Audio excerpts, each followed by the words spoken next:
Beleza, então estamos gravando. A gravação vai ficar disponível para quem fizer o curso Fotojornalismo na América Latina. Eu já vou comentar sobre tudo isso, porque,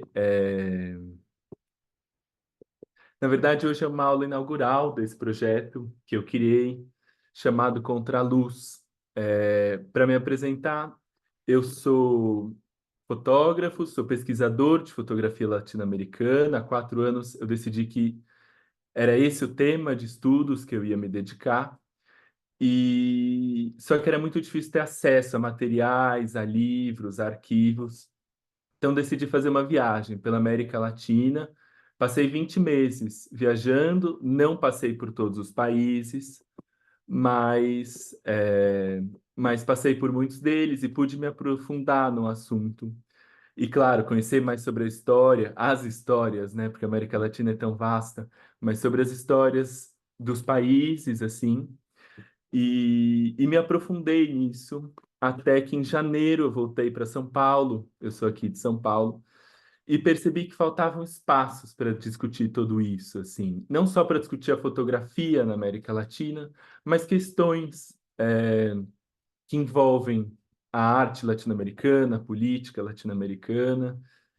Acho que não só, sobretudo para a gente estar num país tão grande, assim, né, de uma riqueza cultural, de uma diversidade artística, com uma língua que não é falada em nenhum outro país da América Latina, isso acaba gerando um distanciamento nosso para a América Latina. E aí então resolvi criar esse projeto, não só para oferecer os meus cursos sobre fotografia latino-americana, que é meu campo de estudos, mas também para oferecer cursos de outros pesquisadores e pesquisadoras. Então, já estou me programando para no segundo semestre oferecer cursos em diferentes campos, seja na literatura, seja na arquitetura, no cinema. Já estou falando com pessoas que eu conheço, professores, professoras, e a ideia, então, é ter uma programação realmente bastante vasta, para falar sobre todos esses assuntos, assim. E aí eu começo, claro, oferecendo o meu curso, que começa na quarta-feira, inscrições abertas, fica aqui o convite para quem quiser fazer, sobre o fotojornalismo na América Latina. Vão ser 4 aulas sobre esse assunto, desde o começo do fotojornalismo até a produção mais contemporânea. E eu resolvi fazer essa aula aberta, gratuita, também para inaugurar o Contraluz.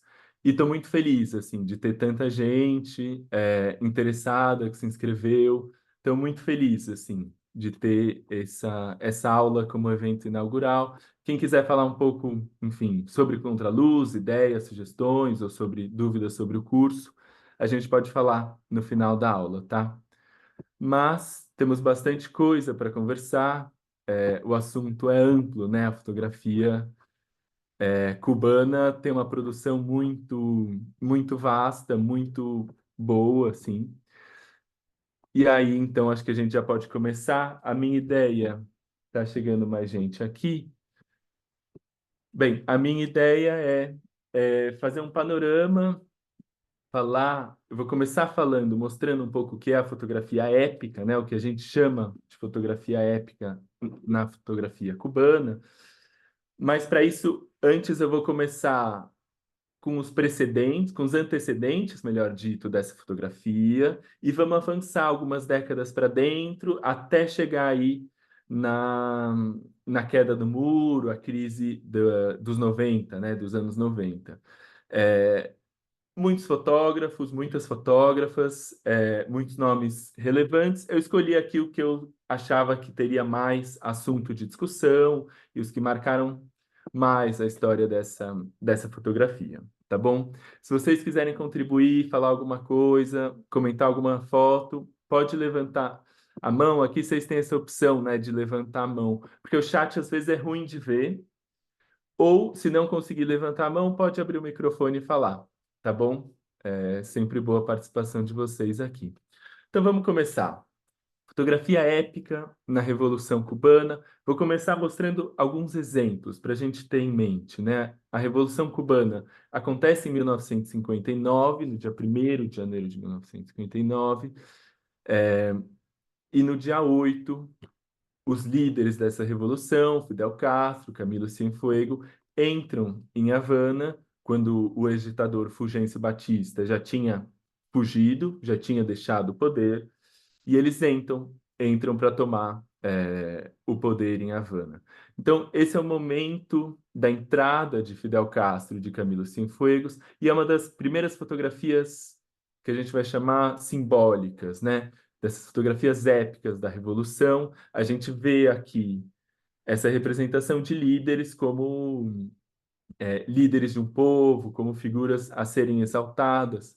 Aqui então nem se fala, né? Acho que quem nunca viu essa imagem antes é a imagem histórica do Che Guevara, chamado Guerrilheiro Heróico. Essa é feita por Luiz Corda, essa é feita por Alberto Corda. Então, quando a gente fala de fotografia épica, a gente está falando dessas imagens que vão criar o imaginário de excelência desses líderes e, ao mesmo tempo, vão forjar, vão construir esse imaginário de povo que vai sustentar ou que sustentaria a Revolução Cubana, certo? Isso acontece, sobretudo, entre 59 e início dos anos 60, e a gente vai ver as consequências e como todo esse imaginário vai se construindo ao longo dos anos. Esse é o meu ponto-chave da aula, entender como esses imaginários aqui são criados. Para quem é mais atento, viu que a primeira foto era de Luiz Corda, as duas seguintes de Alberto Corda. Eles não são irmãos, porque na verdade Corda é um nome comercial. Eles tinham um estúdio Corda, que era um estúdio de fotografia de moda, de publicidade. Esse nome, na verdade, é baseado em dois irmãos húngaros cineastas que tinham exibido um filme em Havana, e o Alberto Corda achou que Corda parecia Kodak, então seria fácil de lembrar, e eles adotaram esse nome para o estúdio deles. A gente vai voltar nessas três imagens para olhar mais detidamente, mais para frente, mas antes eu queria justamente voltar uns anos antes. Falar do trabalho de dois fotógrafos, José Tabil e Arias Constantino. José Tabil, que eu mostro a imagem à esquerda, era era um cineasta, na verdade, um cameraman, um diretor de fotografia, que tinha um trabalho sobre a população camponesa da, da área rural de Cuba, que era predominante na ilha, né? Então a gente vê esse menino com uma roupa rasgada, uma situação bastante rural, assim, me parecem uns peixes aqui, uma armadilha para pescar. Enquanto a gente tem à direita uma fotografia do Constantino Arias, que foi, a partir dos anos 40, fotógrafo oficial do Hotel Nacional de Havana, que era um hotel repleto de turistas dos Estados Unidos, né? A gente precisa lembrar que Cuba é uma ilha ao lado ao lado de Miami. Deixa eu ver se ninguém chegou aqui. Não, beleza. Ao lado de Miami, que sofria quase uma invasão de turistas dos Estados Unidos, assim, até a Revolução Ferrenha. E esse é um tipo, não tem turista dos Estados Unidos, mais turista aqui dos Estados Unidos desse aqui, né? Assim. E esse era um pouco imaginário, não só o imaginário, mas a realidade fotografada pelo Constantino Arias era esse mundo que circundava não só os hotéis de luxo, os cassinos, mas também tudo aquilo que acontecia à noite, a prostituição, o uso de drogas, assim.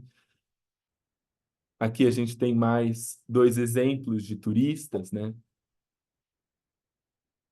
Então, Cuba era exatamente isso, né? Por um lado, uma população majoritariamente pobre, camponesa, e, por outro lado, essa invasão cultural e de turistas dos Estados Unidos em direção a Havana. E, ao mesmo tempo que Constantino Arias fotografou esses grupos, a esses turistas, também buscou fotografar aqueles que eram os trabalhadores dos cassinos, dos hotéis, aqueles que eram propriamente cubanos, assim, né? Um pouco o lado B dessa desse hotel, assim. que não eram as fotografias oficiais. E a gente vê aqui à esquerda uma trabalhadora, a gente vê à direita um músico que provavelmente também trabalhava nos cassinos e hotéis. Então, uma fotografia um pouco mais do que a gente vai entender como uma fotografia social, assim. Acho que é interessante a gente perceber o uso do flash aqui, né? Constantino Arias tem um uso do flash muito direto, que não vai estar presente na fotografia épica. Isso é algo que se distancia muito do que os fotógrafos vão fazer posteriormente. E aqui algumas imagens do José Tabil, que tinha esse trabalho sobre os camponeses. Infelizmente, os dois fotógrafos eram muito desconhecidos, então a gente não tem acesso a tantas imagens de cada um deles, mas eu acho que essa é uma imagem bastante representativa, assim. Esse camponês no seu espaço de trabalho, com seu instrumento de trabalho, uma imagem de baixo para cima, né, o que sempre exalta ao retratado, inclusive uma estratégia muito usada pela fotografia soviética nessa época, sempre para exaltar aos trabalhadores. E então, de uma certa maneira, Arias e Tabil eram esses dois antecedentes quase perfeitos, assim.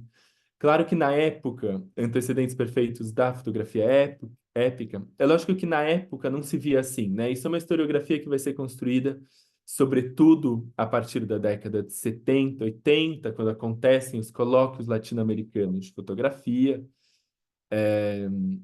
E aí sim vai se construir uma historiografia da fotografia cubana. Mas é importante a gente entender que isso, eu não estou querendo dizer aqui que esses fotógrafos inauguraram essa, esse interesse da fotografia pelos cubanos, pelos trabalhadores cubanos. Isso é algo, claro, que já vinha de um certo tempo. E o próprio Tabil certamente se inspirou muito nas imagens do Walker Evans.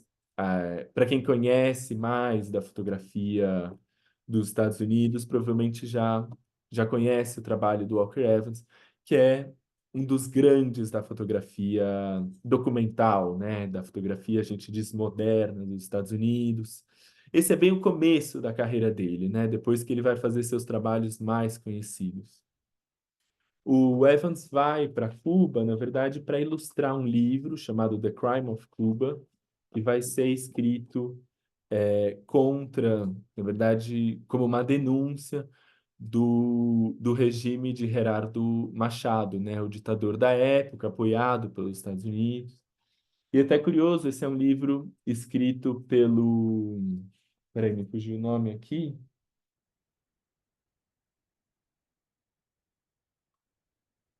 É, Bem, me fugiu o nome aqui, daqui a pouco eu vejo. Mas era... Oh, meu Deus. Bom, enfim. Mas foi um trabalho que ele fez com o intuito de fazer uma denúncia ao Gerardo Machado, e na verdade Machado cai poucos meses depois, assim, e mas as fotos do Evans ficam conhecidas. É diferente, por exemplo, o Bresson também vai para Cuba, mas suas fotos não são divulgadas, não são publicadas. A gente vai ver essas imagens do Evans repetirem nos trabalhos seguintes, para quem conhece. O trabalho dele era um exímio retratista, né? E aí a gente chega então no Alberto Korda, fundador do Estúdio Korda, junto com Luiz Korda, que era um dos grandes retratistas, era certamente o principal estúdio de moda de Havana desse momento. Acho interessante a gente notar algumas coisas nessas imagens de Korda que vão se repetir mais para frente, né? Fotografias fechadas, muito próximas, né? A fotografia de publicidade, em geral, ela não tem elementos que desviem o nosso olhar. Ela é muito direta. E é isso que o Korda faz aqui, né? Esse fundo neutro, uma iluminação belíssima. A grande inspiração do Korda era o Richard Avedon, né? Um fotógrafo de moda, retratista dos Estados Unidos, o cara da fotografia da revista Vogue. Esse era o imaginário que o Korda buscava, pelo menos até a Revolução Cubana, e a gente vai ver como se repete depois. Bem, fato é que ao mesmo tempo que esses fotógrafos estão fazendo seus trabalhos, seja em estúdio, seja no cinema, seja no Hotel Nacional de Havana, um grupo de guerrilheiros, em dezembro de 1956, entram em Cuba, isso porque Fidel tinha sido exilado, depois de um ataque a um quartel.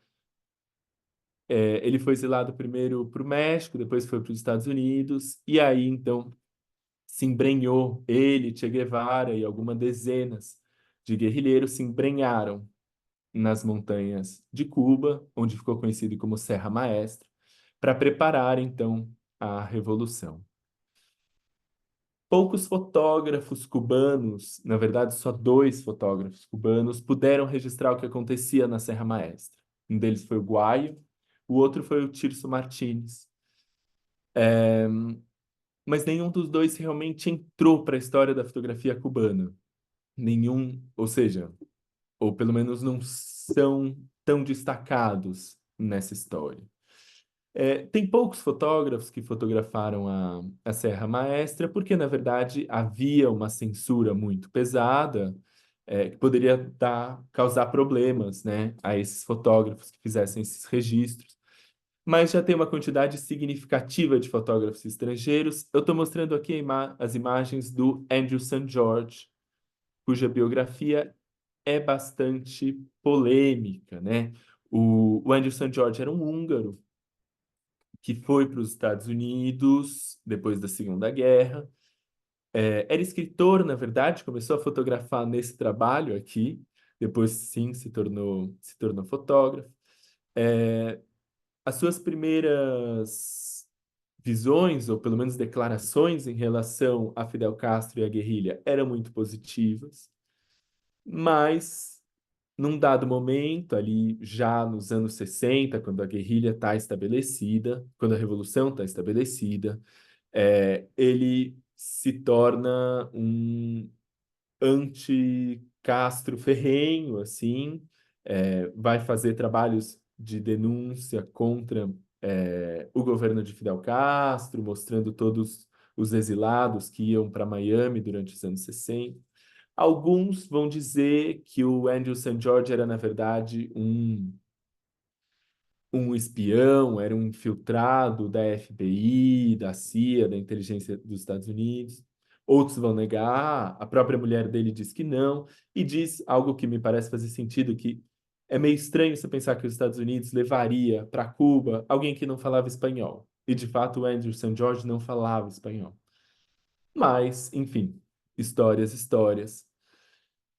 A gente tem aqui algumas imagens feitas pelo Andrew St. George, de Fidel Castro, e a gente vê que ainda essa construção da imagem dos grandes guerrilheiros como heróis, como,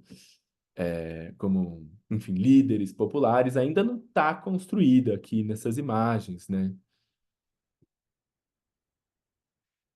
Mas, bom, dia 1º de janeiro de 59, então, acontece a Revolução, e eu mostro aqui uma revista chamada Boêmia, que a primeira era uma revista que já tinha há muitas décadas em Cuba, mas essa é a primeira realmente feita, essa edição é a primeira feita realmente pelos guerrilheiros, pela visão dos guerrilheiros. E a gente tem, claro, na capa, essa ilustração de Fidel Castro, olhando para cima, com um ar de esperança, guiando esse povo que está ao fundo, né? Aqui nessa imagem desse homem com a arma em punho, realmente a gente pode ler aqui como uma imagem de um líder popular. Acontece que a gente abre a revista e a gente se dá com essa imagem aqui, que está muito longe daquela imagem que a gente viu na capa, né? Essa boca meio aberta, essa expressão meio de dúvida, mesmo esse óculos assim. E se a gente passa para a imagem do Che Guevara, então, menos ainda, né? Essa cabeça torta, a gente não tem aqui a imagem de um líder. E é isso que Fidel Castro e, enfim, e os revolucionários se dão conta. É preciso construir uma fotografia que passe a imagem que eles desejam.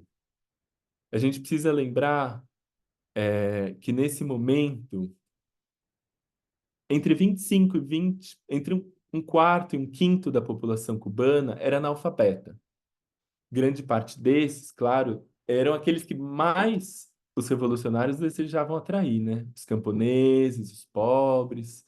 Então a imagem se torna um objeto fundamental na construção de narrativa, na construção de um ideal revolucionário. E aí, é, segundo a Cristina Vives, uma pesquisadora da fotografia cubana, também uma curadora, ela vai dizer que essa é a primeira imagem, então, aí, símbolo dessa revolução. Camilo Cienfuegos, Fidel Castro, até o Camilo olha em direção ao Fidel, que olha em direção ao finito, né? Isso dá uma certa hierarquia entre os dois líderes. Mas é interessante, porque Luiz Corda faz essa imagem e ele volta para o estúdio. Na verdade, ele faz essa imagem e volta para o estúdio, mostra a imagem para Alberto Corda, e Alberto Corda é quem faz o retrato, é quem faz o recorte, com seu olho de publicitário, né? Ele elimina tudo aquilo que não é essencial para se focar no naquilo que é mais fundamental nessa imagem. Então a gente já vê aqui o olho de publicitário do Alberto Corda funcionando. E claro que a imprensa também é um instrumento fundamental, né, da revolução. Aqui uma imagem do Alberto Corda, ele vai dizer que essa menina segurando essa boneca de madeira, que não tinha nem dinheiro para comprar boneca, então estava segurando um pedaço de madeira. Ela um pouco simboliza todo o horror, toda a miséria do capitalismo que deveria ser superado. Mas mais do que isso, eu mostro para chamar a atenção da importância que a imagem tem na imprensa, né? Ela já ocupa uma folha inteira de papel, ela um pouco que está. Isso não é a primeira vez que acontece, eu estou querendo dizer que é um momento fundamental da fotografia na imprensa, que ela ganha um protagonismo que ela não tinha 20 anos antes, por exemplo. Isso, enfim, a gente vai discutir mais no curso, quem se interessar, esse é tema do curso, mas fato é que toda situação é uma oportunidade para fazer foto e, portanto, para fazer propaganda, né? Não só de grandes eventos políticos vive a imagem de um líder, a gente sabe disso, a gente vê isso acontecer hoje em dia. Fidel Castro era fã, adorava mergulhar, fazer mergulho, ele que vai apresentar o Alberto Corda a essa atividade, depois o Alberto Corda vai fundar o Instituto Oceanográfico de Cuba. Aqui à direita a gente tem Fidel Castro esquiando quando ele vai para a União Soviética. Agora eu já não me lembro quem é o líder da União Soviética, mas ele vai visitar. Ou aqui, por exemplo, esse foi o momento que Fidel Castro leu no New York Times uma matéria que o presidente dos Estados Unidos, Eisenhower, tinha acertado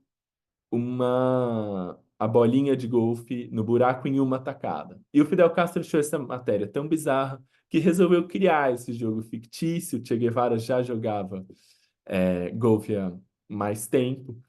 Então, eles um pouco criaram esse jogo para mostrar como tudo, no fundo, era podia ser tomado também como um momento para fazer fotografia. Mas mais do que isso, na verdade, essa comparação que faz a Cristina Vives, né? Essa é uma imagem do Alberto Corda, da sua época de fotógrafo de estúdio, e aqui a gente tem o Che Guevara. Então, como o Corda está usando todo o conhecimento que obteve, né? Essas poses, todas as suas qualidades fotográficas, ele está trazendo de lá para construir essa, fotografia épica.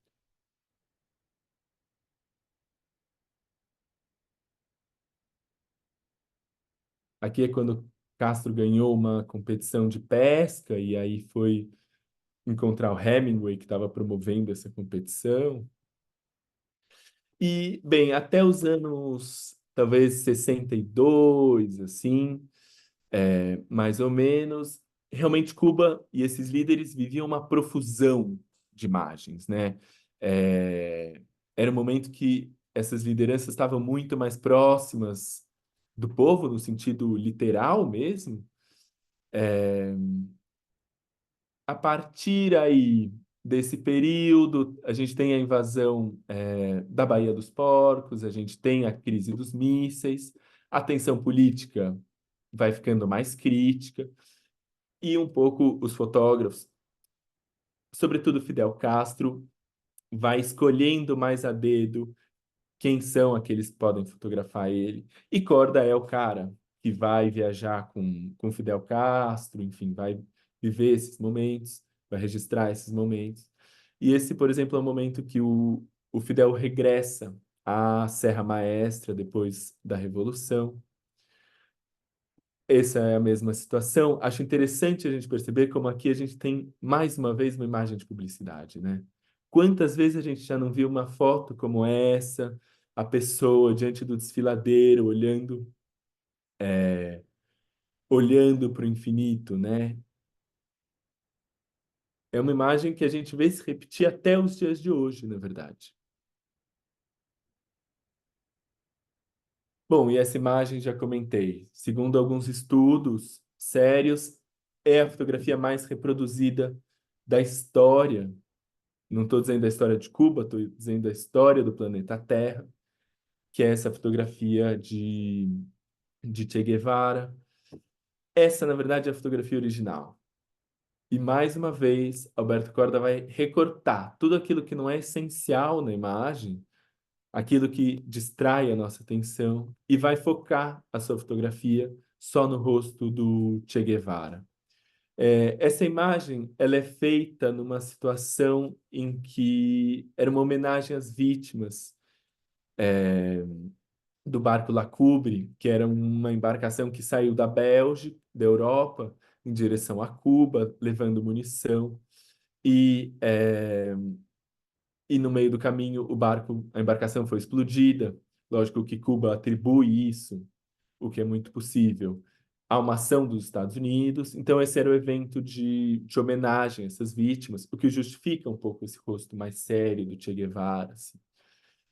Mas é interessante a gente saber também que ele faz essa imagem em 60, mas a imagem só vai ser veiculada internacionalmente a partir de 67, sobretudo ali depois do assassinato de Che Guevara, pela revista Paris Match, uma revista muito importante francesa, que casa justamente com o período um pouco anterior às revoltas de maio de 68. Então, quando esse espírito jovem, esse espírito rebelde, já se fazia sentir não só na França, mas no Japão, no Brasil, em várias partes, o que fez com que a imagem circulasse muito mais livremente, assim.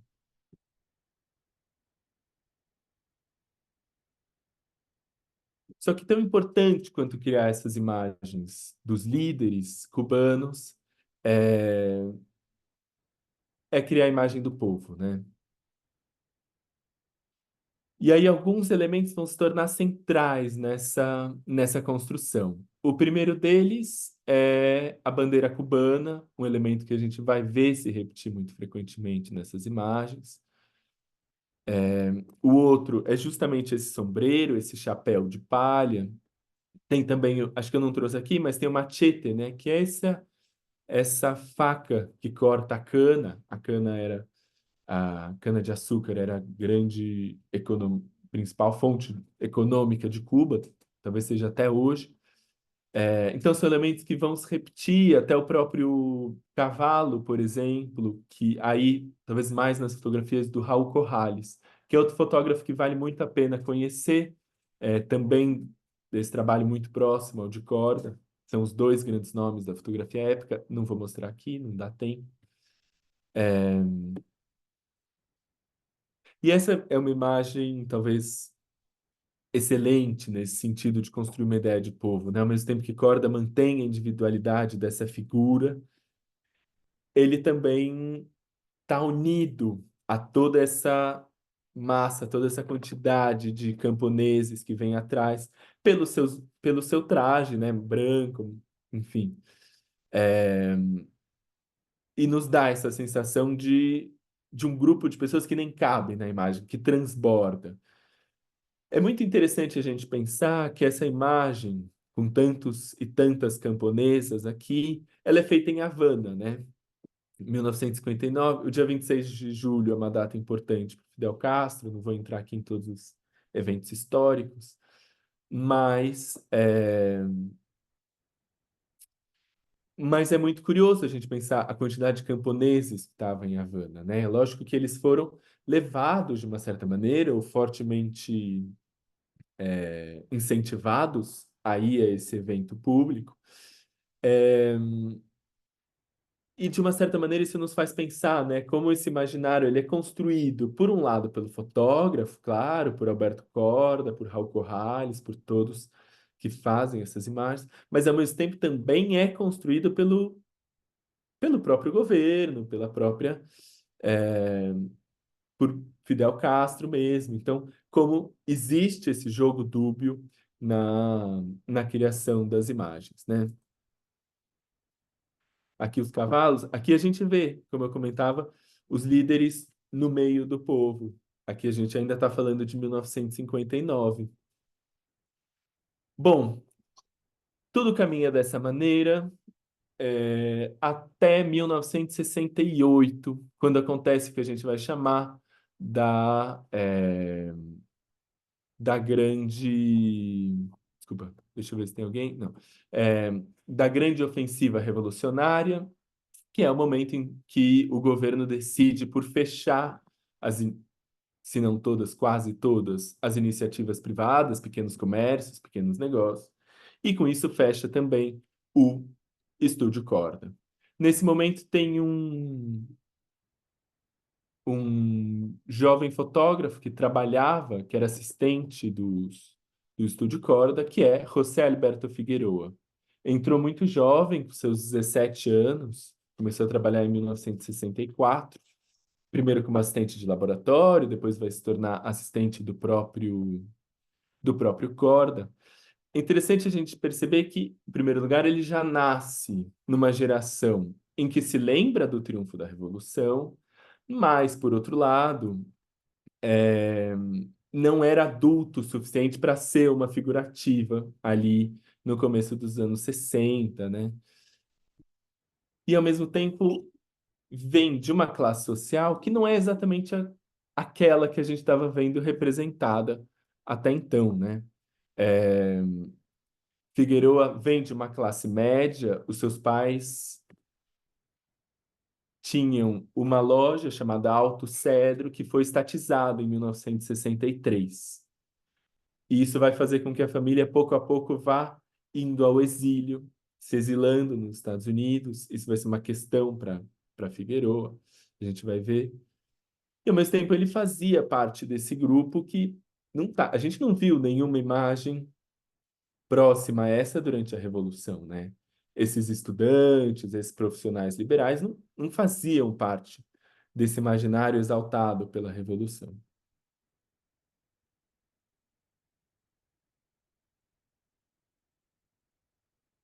E a gente vai ver aqui é, um dos seus trabalhos sobre exílio, que é, na verdade, essa imagem, essas imagens feitas entre 1965 a 1967, de uma família que vai diminuindo em quantidade de pessoas, porque as pessoas vão emigrando para os Estados Unidos. Realmente, nos anos 60 teve uma imigração muito forte. Isso deu ao Figueroa um lugar talvez um pouco mais distanciado da fotografia épica, né? Ele não é alguém que condena a revolução exatamente, mas não é alguém interessado nos grandes eventos históricos, nessa super representação dos líderes. Mesmo que quando ele fotografa um evento como esse aqui, por exemplo, já é diferente, né? A gente vê essa liberdade de uma linha do horizonte torta. Tem um tensionamento muito bonito, eu acho, aqui entre esse. Não sei se vocês conseguem ver acima, mas esse helicóptero, essa bandeira, né? Não é, não é aquela fotografia de construção que a gente viu no Alberto Korda, né? Decoração. Isso. Aqui, talvez uma imagem mais. Eu sempre acho que essa imagem soa como um tanto crítica a. Talvez não a revolução exatamente, mas a repetição, a idealização desses líderes. Esse é o busto do José Martí, um líder da independência cubana, repetido infinitamente. Aqui a imagem do Che Guevara. Curiosamente, Figueroa foi um dos primeiros a ampliar essa imagem, porque ele trabalhava no Estúdio Corda no final dos anos 60. Então, ele ampliou muito essa imagem. Essa já é uma fotografia posterior do Figueroa, né, de 92. Mas é interessante a gente tentar refletir, né, como essa repetição, essa profusão de imagens de líderes, às vezes acaba por desgastar o próprio significado, a própria simbologia da imagem. Ainda mais se a gente pensar, por exemplo, que essa imagem de Che Guevara que vocês veem aqui, ela foi utilizada, por exemplo, numa propaganda da Mercedes-Benz ou da Toyota, eu acho que da Mercedes-Benz mais recentemente, enfim, acho que 2012, que, enfim, não é exatamente uma revista comunista, não é exatamente uma empresa comunista, né? Enfim, é uma distorção das simbologias muito interessante da gente perceber. Alguém quer falar alguma coisa? Não? Eu vi um microfone que abriu. Não, beleza. É, Quer falar, Matheus? Acho que é uma apropriação, não? Uma Claro, apropriação dessa imagem e daquilo que ela representa, né? Mas numa chave inversa, né? é. E é um esvaziamento também, num certo sentido, né? Isso, é. Acho que é exatamente isso. É É se impressionante como. apropriar para esvaziar, exatamente. É essa Perfeito. chave inversa a que eu me É, refiro. perfeito, super de acordo. Super de acordo. É, Obrigado pela sua participação, Fátima. E então essa questão do exílio ela também vai ser fundamental, né? Essa frase que se vai à escória, que se vá à escória, é algo que era muito ouvido em Cuba do final dos anos 70, começo dos anos 80, assim, né? Um pouco essa provocação que as pessoas que não apoiem a revolução que vão aos Estados Unidos, que saiam de Cuba e não atrapalhem a revolução. E essa talvez é a imagem mais simbólica quando a gente fala de exílio em Cuba. É, Essa é a mãe do Figueroa, em 67, Olga, quando vai em exílio. A gente vê essas mãos no primeiro plano, né? Dando tchau. Ela, mais atrás, nessa pista ampla, solitária, sozinha, a gente sente essa distância, vendo do ponto de vista de quem ficou, né? O Figueroa, quando a família se foi de exílio, ficou o Figueroa e o seu irmão, Ángel. É, Na verdade, eles ficaram muito por conta de uma lei, de serviço militar obrigatório que impediu eles de sair. E aí, Figueroa, quando sai dos estúdios Corda, em 68, no ano seguinte ele consegue um trabalho na revista Cuba Internacional, mas também não dura muito tempo. Na verdade, as transformações na comunicação, numa cultura cada vez mais soviética, eu acho que a gente pode dizer num certo sentido, né, no final dos anos 60, elas não só não satisfaziam a Figueroa, mas na verdade colocavam ele numa situação tanto delicada, porque ser filho de autoexilado não era exatamente algo muito bem visto, né? Você não dá tanta confiança para o governo como fotógrafo de filhos exilados. Era uma situação complicada. O Figueiredo, então, em 76, vai migrar para trabalhar em cinema também. Também não se adapta muito. Mas por curiosidades, coincidências da vida, em 1990, Figueroa vai para Berlim. Alguns meses depois da queda do muro, e a gente sabe que a queda do muro significa também a queda da União Soviética, e com isso a queda da, da economia cubana, né? Cuba perde não só o seu principal aliado político, a gente sabe que a União Soviética financiava em grande medida Cuba, mas também é imposta num cerco econômico que, para dizer o mínimo, é cruel, assim, é meio cínico, e que impõe à população cubana realmente uma situação de miséria, né? E Figueiredo, então, faz essa série chamada E Agora. Ele fotografa sempre do lado soviético, acho que talvez por uma certa tensão em relação às leis migratórias ainda nesse momento, essa indefinição. Ele, ele não fotografa desde o outro lado. Bem, esse é o início, então, de um período muito complicado de Cuba, chamado a Crise dos 90. E aí, para terminar, eu vou então apresentar o trabalho da Gilda Pérez, que já é feito no momento posterior. A gente percebe aqui que a Gilda Pérez tinha seus 4 anos quando acontece a Revolução, talvez jovem demais para lembrar, certamente muito jovem para lembrar o que foi a ditadura de Fulgêncio Batista, e que vai se construir numa outra toada, talvez num certo sentido, quase numa fotografia antiépica aqui, né? A gente está falando de 78, de uns passos para trás, e ela faz esse ensaio chamado Paisagens do Pátio, onde ela fotografa somente o pátio da casa da mãe dela, onde não tem aqui uma busca por narrativa, não tem enfim, uma busca, tem uma negação, na verdade, da rua, dos eventos históricos, talvez numa busca muito mais do que a gente possa pensar como uma poética do trivial, do banal. Alguém comentou alguma coisa aqui? Ah, tranquilo, Ângela. Imagina, que bom que você pôde vir. É, Mas, E aí? Alexandre, Oi. fiquei lembrando também um pouco, né, de algo que eu escutei assim, uma questão teórica mesmo dessa fantasmagoria do comunismo, né, do socialismo, que eu acho que vai passando um pouco pelas fotografias da Gilda, um pouco essa espécie de algo que estava presente e não está mais, né? Claro, nesse momento está presente, né? A gente está falando de 78 aqui. Mas me parece que existe, não sei se eu entendi exatamente o que você está chamando da fantasmagoria do comunismo, mas me parece, num certo sentido, uma negação a tudo isso, sim, né? Uma certa. Ou pelo menos a essa fotografia, se não propriamente do comunismo, mas da fotografia que se fazia nesse momento, assim. Não sei o que você acha, se é um pouco isso que você quis dizer.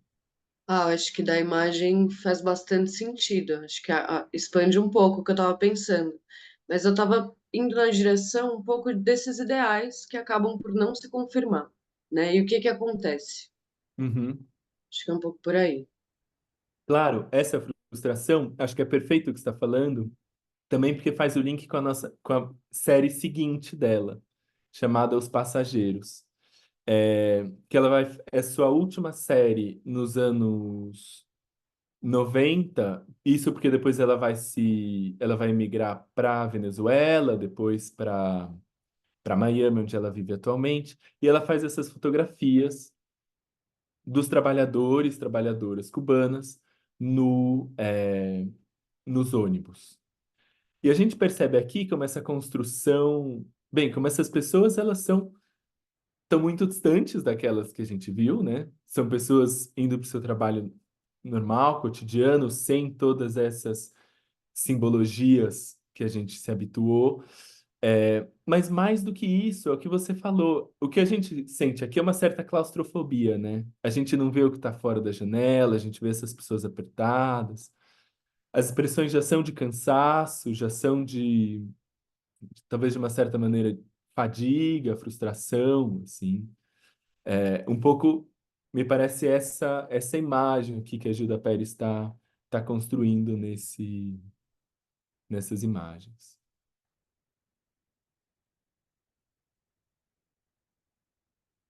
A gente até vê os cortes secos dela, né? Como ela corta, assim, sem dar espaço para o rosto da pessoa. Essas expressões disformes que aparecem bastante.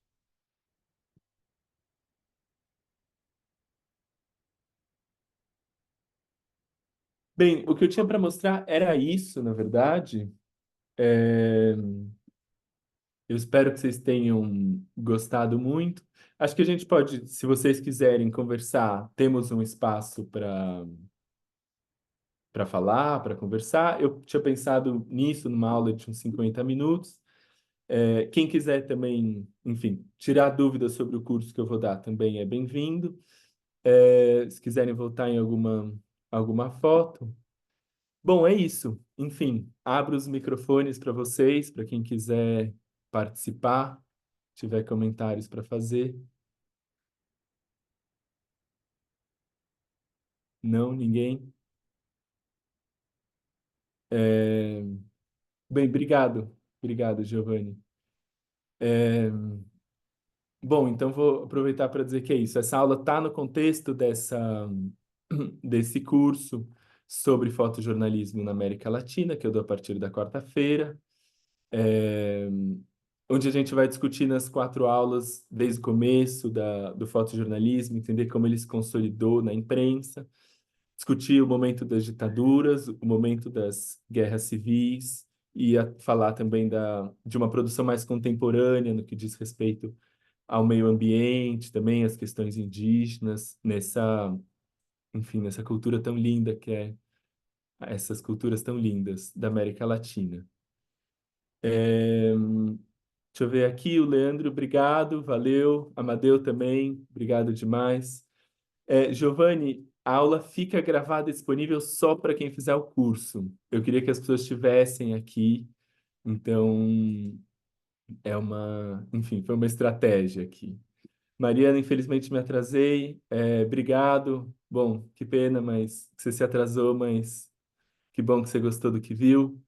Valeu, Gui. Obrigado demais. Que bom que você estava aqui. Juliana, obrigado. Bom, obrigado a todo mundo. Gonçalo, Alice também. É, Enfim, não sei se vocês têm comentários para fazer ou não, senão também a gente pode terminar. Não?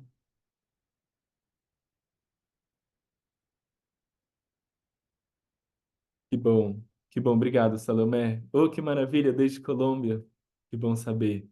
Que está cruzando Alexandre, fronteiras. Oi.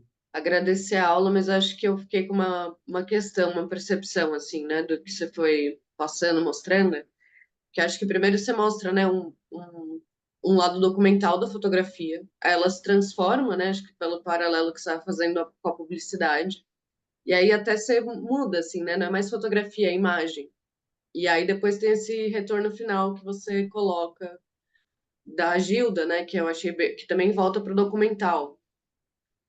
O trabalho da Gilda, eu não sei se eu chamaria exatamente de documental. Eu acho que ele tem algo, talvez a gente pudesse pensar um tanto conceitual, no sentido que ela está fotografando essas pessoas no ônibus, mas pensando muito na condição do país, né? Ou na condição dela própria. No fundo, tem algo que é um tanto alegórico nessas imagens aqui.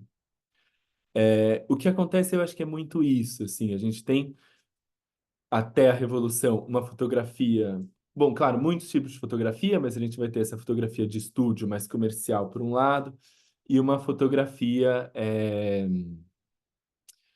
documental talvez mais tímida por conta da ditadura. Depois a gente tem essa dita fotografia épica que eu comentei aqui, que é um documental, mas também flertando com publicitário, talvez num certo sentido, se colocando às vezes mais como publicitário do que como documental, propriamente.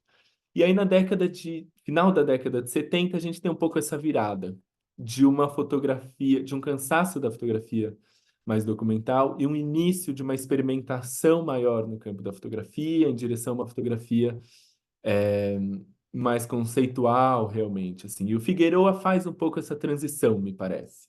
Ele tá com um pé em cada barco, assim. Então, eu acho que tem esse movimento muito presente na fotografia cubana, assim, me parece. Obrigado pela sua pergunta.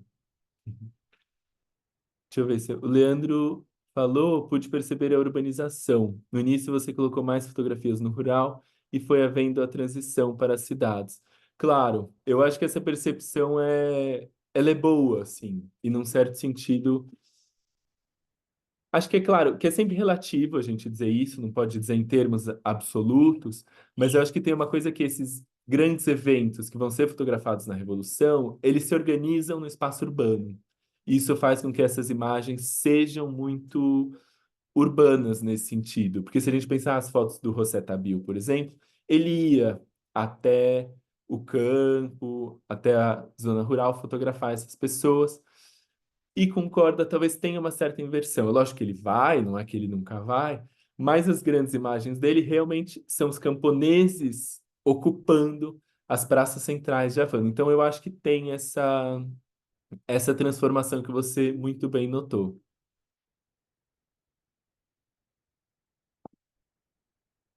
Alguém mais? Bom, Eu queria dizer uma coisa aqui. Consegui me ouvir? sim, sim.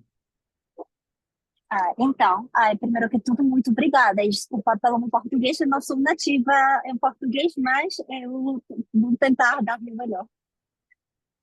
Então, o primeiro é que eu gostaria muito de saber, por exemplo, nesse conceito que você está tratando da revolução, sobretudo uma parte, um tópico que você estava a falar, onde estava mencionando as famílias que tiveram que migrar para os Estados Unidos. Eu entendo bem que tem muito a ver com o espaço, a Cuba e tudo mais, mas, por exemplo, também se poderia considerar todos aqueles que saíram de Cuba, porque isso também é uma consequência da Revolução Cubana, e todas essas fotografias que puderam se fazer, por exemplo, fora da Cuba, que também fazem parte de uma consequência, finalmente. A migração para os Estados Unidos é super importante para entender tudo isso. Esse tipo de fotografia, tipo, também poderia se considerar para esse tipo de movimento que você está estudando nesse campo?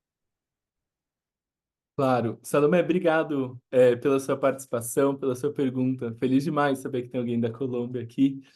É, sim, claro, eu acho muito pertinente a sua colocação. A gente precisa pensar que essas imagens, elas não eram dos emigrados, dos exilados, elas não eram tão veiculadas, em Cuba propriamente, né?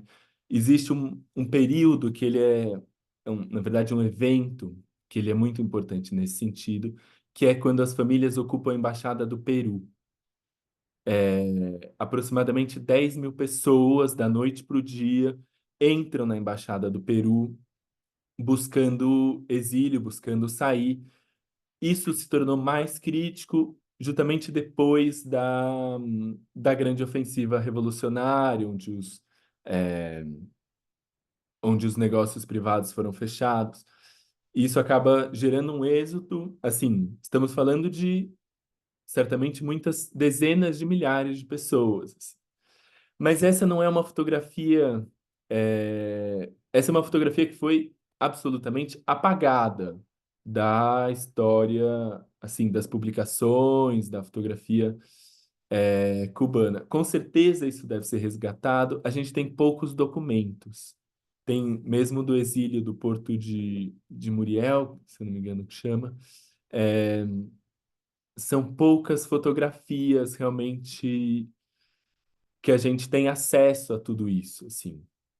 Então, é um trabalho que tem que ser feito, acho que está sendo feito, mas que tem essa dificuldade, assim.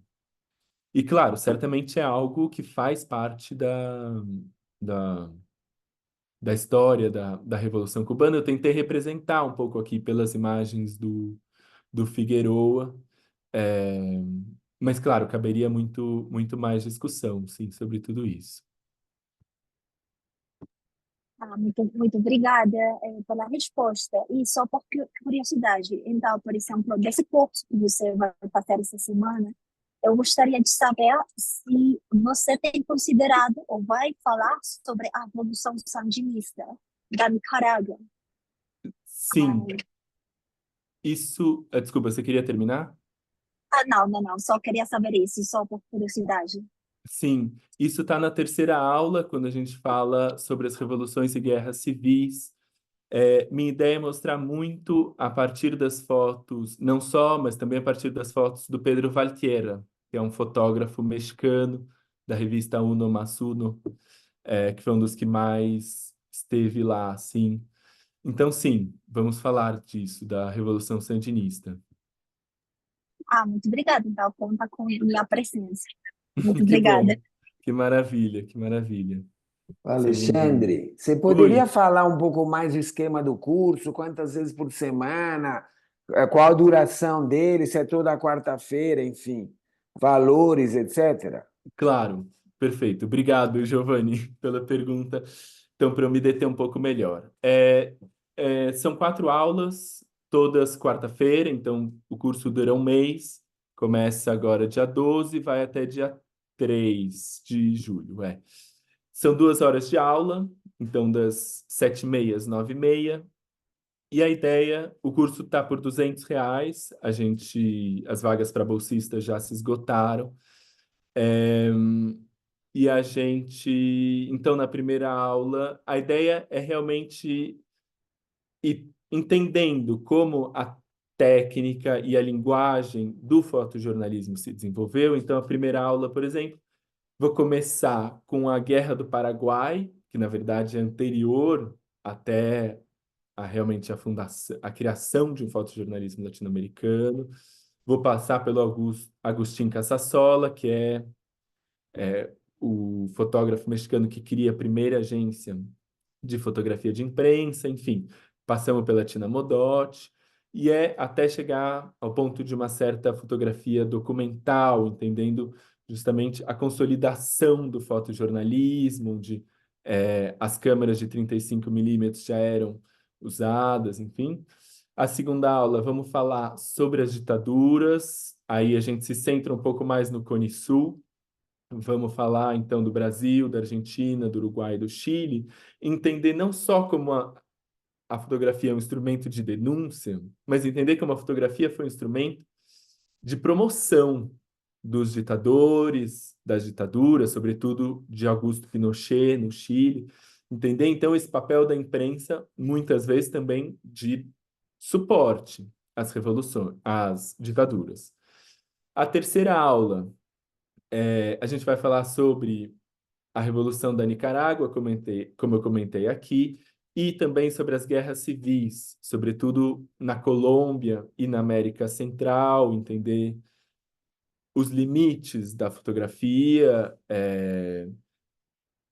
que na verdade era muito entendida como um instrumento capaz, por si só, de conscientizar as pessoas então, a partir havia uma ideia de que se mostrando imagens do horror vivido pelas pessoas, isso causaria uma revolta, uma consciência na população. Vamos questionar um pouco essa ideia, enfim, mostrar as dificuldades disso, e até chegar numa produção aqui do século XXI, entender como as nossas tecnologias atuais transformaram a fotografia de imprensa, e colocando agora, então, essas questões ambientais, falar um pouco da Amazônia, das questões indígenas, como questões centrais no mundo em que hoje a gente não está acontecendo as revoluções, enfim, não está com aquela euforia de tantos eventos políticos, mas, enfim, tem essa questão muito crítica, né, ambiental. Tá ótimo, obrigado. E se inscreve pelo site, é isso? Pelo site. É só entrar Tá, lá, o link está no Instagram, ou é AL Contraluz, de América Latina Contraluz.com. tá Tá bom? joia, obrigado. Valeu, Giovanni. Alguém mais? Gente, agradecer muito a presença de vocês, muito feliz com esse encontro hoje. Espero que vocês tenham aproveitado, desfrutado, aprendido e que a gente se encontre por aí, nos próximos encontros, aulas, enfim, tudo que for acontecendo, tá bom? Valeu, Muito Alexandre. obrigado. Obrigado. Boa Valeu, noite. Amadeu. Até Obrigada, Boa Obrigado, quarta-feira. noite. Alexandre. Boa Alexandre. noite. Valeu. Valeu. Valeu. Obrigado, Tchau. gente.